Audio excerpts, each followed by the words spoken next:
এই দেখো বন্ধুরা, এটা কি বলতো? এটা হচ্ছে খারকল, যেটাকে আমরা বলি ঘ্যাটকল, আর অনেকে খারকল বলে।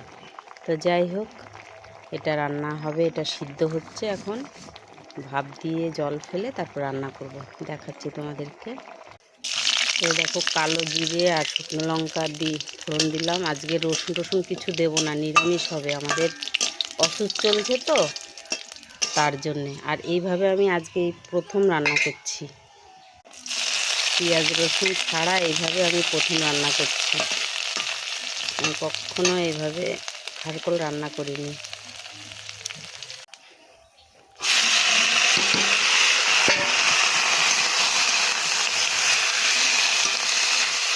আর এইভাবে ভিডিও ছাড়ি। এখন কি করব বন্ধুরা, আমি করতে পারছি না, এখন মাথায় একটু চিরুনিও করতে পারছি না। আজকে কতটা দিন হয়ে গেল, আজকে 6 দিন যে দাদাটা মারা গেছে, আজকে 6 দিন। তো সেই চিরুনিও করতে পারছি না, রিলস ভিডিও তৈরি করতে পারছি না। এখন ভীষণ খারাপ অবস্থায় আছি। তো যাই হোক, আর 4-5 দিন গেলে আমি পারবো।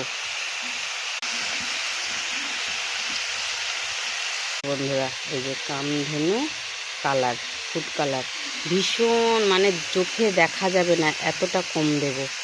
তবুও জানো না কোথার থেকে যে এত কালার হয়ে যায়, সে বলার কথা না।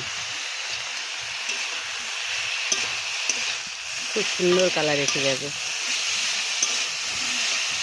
আর এই দেখো, দুধ আছে, রাত্রেবেলা দুধ ভাত এগুলো খাওয়া হয়, ব্রেড থাকে। যেহেতু রুটি, আমরা রাত্রে রুটি খাই, কিন্তু এই কয়টা দিন খাচ্ছি না।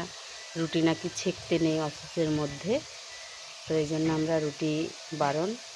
ওই ব্রেড দুধ ভাত, দুধ ভাত এগুলো খাওয়া হয়।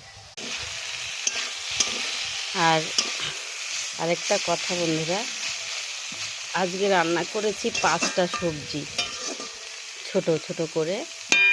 তো যাই হোক, তারপরেও সেগুলোও ভালো। উচ্ছে আলুর ঝোল আমার বর পছন্দ করে।